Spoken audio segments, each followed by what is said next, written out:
नमस्कार, मैं शालिनी और आप देख रहे हैं यशभारत.com। आइए बढ़ते हैं आज की बड़ी खबर की ओर। उड़ीसा की तरफ बढ़ रहे चक्रवाती तूफान का नाम दाना कैसे पड़ा, आइए जानते हैं।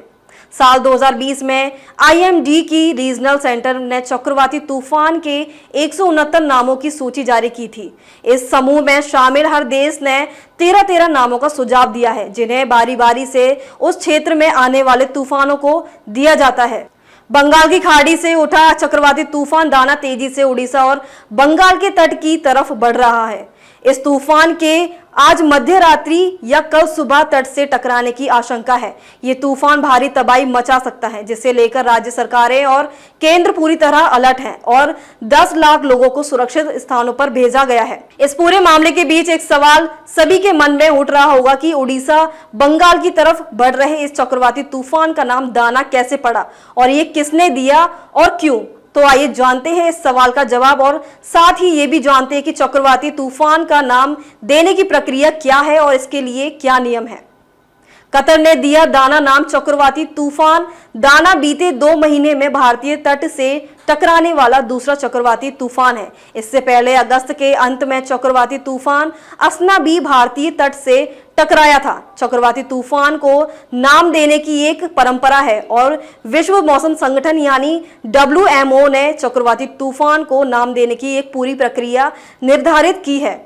इसी प्रक्रिया के तहत ही दाना नाम दिया गया है। बता दें कि इसी प्रक्रिया के तहत कतर ने दाना नाम दिया है, जिसका मतलब होता है उदारता। चक्रवाती तूफान के नाम कैसे तय किए जाते हैं? दुनिया भर में 6 रीजनल स्पेशलाइज्ड मेट्रोलॉजिकल सेंटर्स हैं, वही 5 regional tropical cyclone warning centres हैं। वही इन्हीं क्षेत्रीय केंद्रों को तूफान से जुड़ी एडवाइजरी जारी करने और उनके नाम तय करने का अधिकार होता है। भारतीय मौसम विभाग दुनिया के 6 रीजनल स्पेशलाइज्ड मेट्रोलॉजिकल सेंटर्स में से एक है, जो 13 देशों को उष्णकटिबंधीय चक्रवात और तूफान से जुड़ी एडवाइजरी जारी करता है। इन 13 देशों में Bharat, Bangladesh, Iran, Maldives, Myanmar, Oman, Pakistan, Qatar, Saudi Arab, Sri Lanka, Thailand, UAE और यमन शामिल है। क्या होता है तूफान के नाम तय करने के नियम? साल 2020 में IMD के रीजनल सेंटर में चक्रवाती तूफान के 169 नामों की सूची जारी की थी। इस समूह में शामिल हर देश ने 13 नामों का सुझाव दिया है, जिन्हें बारी बारी से उस क्षेत्र में आने वाले तूफानों को दिया जाता है। गौरतलब है कि देशों द्वारा नाम सुझाने के बाद ये नाम विश्व मौसम संगठन के पास भेजे जाते हैं। वहां से सूची को अंतिम मंजूरी दी जाती है। चक्रवाती तूफान का नाम सुझाते हुए कुछ नियमों का ध्यान रखना होता है, जिसके तहत देश राजनीतिक व्यक्ति धार्मिक मान्यताओं से जुड़ा नहीं होना चाहिए।